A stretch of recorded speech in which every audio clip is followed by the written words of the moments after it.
Hello students, welcome to my channel. तो आज हम करने जा रहे हैं मैथ्स की एक्सरसाइज 1.3 एक्सरसाइज 1.1 और 1.2 मैंने आपको करवा दी है। लिंक मैं आपको डिस्क्रिप्शन में दे दूंगी। ओके, डिस्क्रिप्शन में दे दूंगी लिंक। तो प्रूव इसका फर्स्ट क्वेश्चन एक्सरसाइज 1.3 का फर्स्ट क्वेश्चन, प्रूव दैट √5 है इरेशनल नंबर। प्रूफ करना है कि ये 5 इरेशनल, आपको तो पता ही है इरेशनल नंबर है 5, पर इसे हमें प्रूफ करना है। क्या करना है? प्रूफ। तो प्रूफ ही हम कर लेंगे अच्छे से। ओके, तो पहले हम क्या लिखेंगे, लाइन देख लेंगे अच्छे से। लेट अस अज्यूम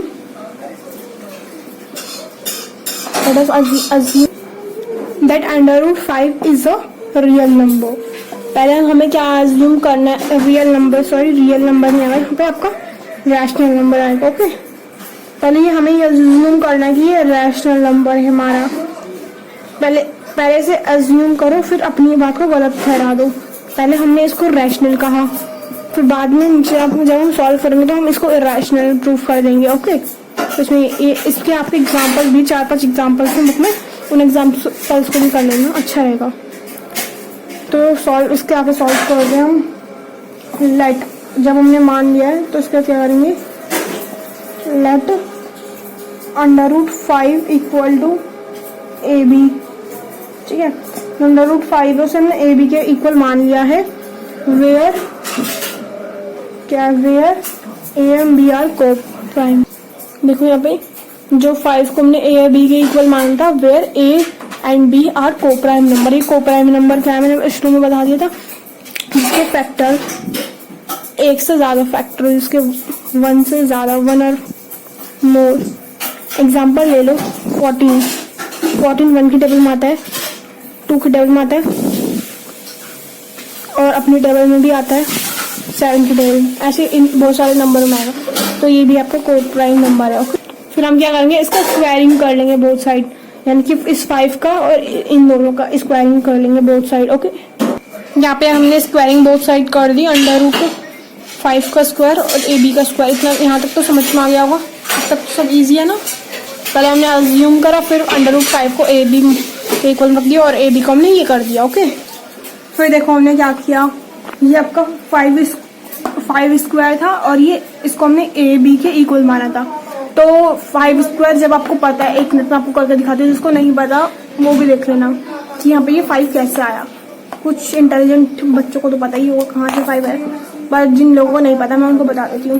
5 से कितना होता है यहाँ पे 25, मतलब यहाँ पे स्क्वायर करना ना, तो वो 25 का स्क्वायर हो जाएगा। ये देखो इतना तो पता ही होगा तुम्हें, 5 को 5 से मल्टीप्लाई करेंगे तो कितना आएगा 25। तो 25 का अगर हम अंडर रूट करें तो क्या आएगा, ऑब्वियसली बात है 5 ही आएगा ना। तो हमने यहाँ पे भी कुछ नहीं किया, यहाँ पे 5, देखो यहाँ पे ये 5 था, 5 स्क्वायर इसे हमने ऐसे लिया, और जो यहाँ पे ये स्क्वायर है, ये स्क्वायर भी यहाँ पे ये दोनों में स्क्वायर है, तो हमने A स्क्वायर यहाँ पे B स्क्वायर लिख दिया। ठीक है, तो अब हम क्या करेंगे, ध्यान से देखना। 5 किसके इक्वल है, A स्क्वायर और डिवाइड में B स्क्वायर के। तो हम B स्क्वायर को जब यहाँ ले जाएंगे तो क्या हो जाएगा, B स्क्वायर 5, यहाँ ये डिवाइड में, यहाँ मल्टीप्लाई में चले जाएगा, तो ये कहाँ चला गया, B स्क्वायर 5 हो गया, ये इक्वल टू यहाँ पे A स्क्वायर बचा। पर अगर हम B स्क्वायर को यहाँ लिखना चाहते हैं सिर्फ, तो 5 यहाँ मल्टीप्लाई में, इसे हम यहाँ लाकर डिवाइड में लिया है। पहले हम इसको वहां ले गए, फिर इसको यहाँ ले गए, उसके बाद ऐसे लिखेंगे A square is divisible by 5, फिर A is also divisible 5।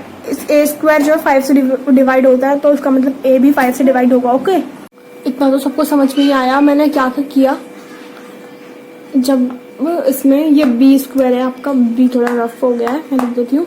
B square जो है किसके इक्वल है, ये B स्क्वायर है, ये इसके इक्वल है A स्क्वायर। तो जब A स्क्वायर 5 से डिविजिबल है तो A भी तो डिवाइड होगा, है ना भाई। अगर 8 स्क्वायर, अगर देखो 8 स्क्वायर 2 से डिवाइड होता है तो 8 भी 2 से डिवाइड होगा। 8 जो कितना होता है 64 डिवाइडेड बाय 2, और 8 भी डिवाइड होता है 64, 2 2 3 6 2 तो जब फोर्स में उठा रहे तो 2 4 8, तो ये दोनों से डिवाइड हो सकते हैं। ऐसे इस केस में अगर a 2 5 से डिवाइड है तो a इज डिविजिबल बाय 5। तो यहाँ तक तो सबको क्लियर हो गया होगा क्या किया। अब आगे चलते हैं। देखो उसके बाद क्या किया, जो हमने a है like a equal to 5m, a को हमने 5m मान लिया फॉर सम इंटीजर, कुछ समय के लिए हमने a को 5m मान लिया।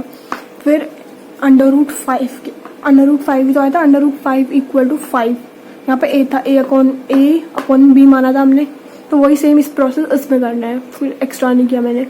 अंडर रूट 5, तो यहाँ पे a की जगह 5m लिख लिया, फिर स्क्वायरिंग बोथ साइड, इन दोनों में स्क्वायर कर देंगे तो कितना हो गया 5 square equal to 5m upon में b स्क्वायर। तो ये b में भी स्क्वायर है, 5m में भी है, तो 5 5 का कितना, तो 25m स्क्वायर हो गया, ये b तो b स्क्वायर हो गया। फिर उसके बाद क्या किया हमने, जो b स्क्वायर है इसको हम यहाँ लेगा मल्टीप्लाई में, ये तो है मल्टीप्लाई में, पर b स्क्वायर को हम यहाँ लेगा, तो यहाँ पे सिर्फ 225m स्क्वायर बचा। फिर b स्क्वायर का b स्क्वायर यहाँ लिखा इक्वल टू में 25 अपॉन में 5 यहाँ मल्टीप्लाई में, यहाँ डिवाइड में चलेगा, कट के कैंसिल आउट हो गया। फिर ये b स्क्वायर अपॉन में जो यहाँ का 5 है मल्टीप्लाई में, वो यहाँ डिवाइड में आ गया, तो जो b स्क्वायर है वो 5 से डिविजिबल है, b square is divisible by 5 से भी b स्क्वायर डिविजिबल हो रहा है, तो b से भी 5 डिवाइड होगा।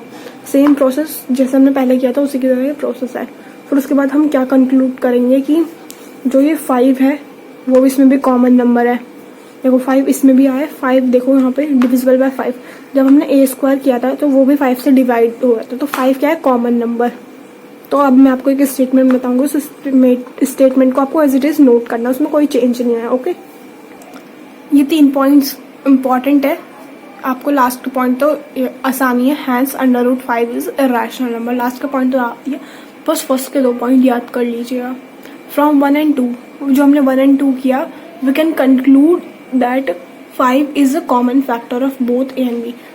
तुमने ये देखा होगा कि 5 जो है वो दोनों में ही आ रहा था, a में भी और b में भी, बट दिस कॉन्ट्रोडक्शन 5 जो कॉमन है तो पर contradicts our supposition that a and b are coprime. हमने a और b को क्या माना था, को प्राइम, बट a b तो को प्राइम निकला ही नहीं, a b तो 5 निकला, तो 5 हमारा को प्राइम थोड़ी ना, कंपोजिट नंबर है, सॉरी कंपोजिट नहीं प्राइम नंबर है 5 जो है सिर्फ 1 की टेबल में आता है और अपनी टेबल में 5 में आता है। पर को प्राइम का मतलब तो क्या होता है, को प्राइम को हम कंपोजिट भी लिख सकते हैं, जो जिसके 2 से ज़्यादा फैक्टर हो, पर 5 के तो सिर्फ 2 ही फैक्टर होते हैं, 5 खुद और एक 1, तो इससे हमारी बात गलत साबित होती है। Hence under root 5 is irrational number.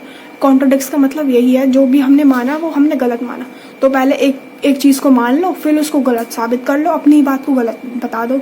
तो यही था फर्स्ट क्वेश्चन। कॉन्ग्रेचुलेशन, हमारा फर्स्ट क्वेश्चन कंप्लीट हो चुका है। हम सेकंड क्वेश्चन की ओर आएंगे। ये क्वेश्चन नंबर 2 है, इसमें हमें क्या प्रूफ करना है कि 3 + 2 अंडर रूट 5 जो है एक इरेशनल नंबर है। ओके, तो इसमें हमें ये प्रूफ करना है, तो प्रूफ करते चलो।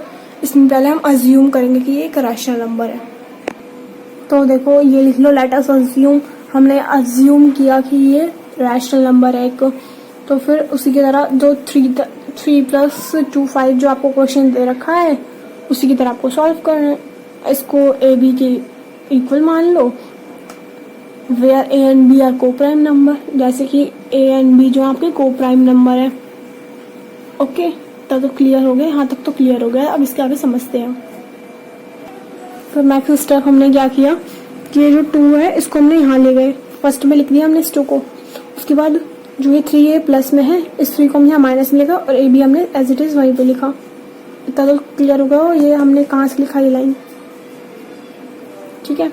2 under root 5 equal to a - 3b। उसके बाद हमने क्या किया, जो ये 2 था ये यहाँ मल्टीप्लाई में, इसको हम यहाँ डिवाइड में ले गए, तो 2 भी हो गया। अब इसके भी तो डिवाइड में ले जाना पड़ेगा इसको, इसके नीचे तो 1 है, तो इसको भी हमने यहाँ ले गए, तो ये भी हमारा 2 हो गया। 3/2 a/2।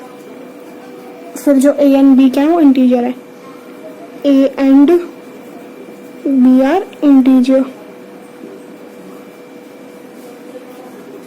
a and b क्या है इंटीजर्स हैं आपके।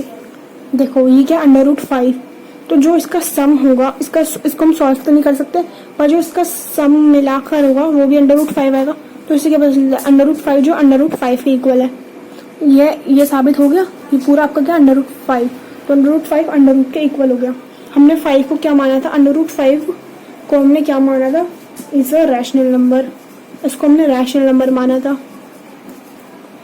रैशनल नंबर माना था, बट ये तो √5 तो हमें पता ही है रैशनल नंबर, तो यहाँ पे लिख देंगे √5 इज अ रैशनल नंबर। तो ये इतना लिख लेंगे आप, क्या ये एक रैशनल नंबर √5। इसको साथ के साथ नोट करते जाइए कॉपी में। तो ये है हमारा, this shows that our assumption is incorrect. ये यह शो करता है कि जो हमारी कंजप्शन है वो गलत है, अजप्शन जो हमने माना था वो गलत है, अज्यूम किया था, जो अज्यूम किया था हमने वो गलत है। तो इससे क्या साबित होता है कि 3 + 2 √5 इज एन इर्रेशनल नंबर। हमने क्या माना, रैशनल माना था, पर हमारी बात तो गलत साबित हो गई, तो इसलिए हमने इसको इर्रेशनल कह दिया। तो ये भी प्रूव हो गया। अब मैं आपको कुछ होमवर्क दे देती हूँ। तो ये आपका होमवर्क एक्सरसाइज 1.3 का क्वेश्चन नंबर 3 करने हैं। इसके तीनों क्वेश्चन हैं, इन तीनों को आप कैसे करेंगे सॉल्व। 1/√2 को भी आप a/b के फॉर्म में कर देंगे, और a b क्या होंगे, को प्राइम नंबर। तो एज इट इज इसको सॉल्व कर दीजिएगा। सेकंड, इसको भी आप a/b के इक्वल मानेंगे, इसको भी a/b इक्वल मानेंगे। ओके, फिर do examples in your notebook. जो आपकी नोटबुक में एग्जाम्पल्स हैं उन एग्जाम्पल्स को अपनी कॉपी में करना है। ओके, तो ये थे आपके होमवर्क था ये आपका। ओके, ये होमवर्क चैप्टर 1 का एक्सरसाइज 1.3 के होमवर्क देख लो, कॉपी में कर लेना।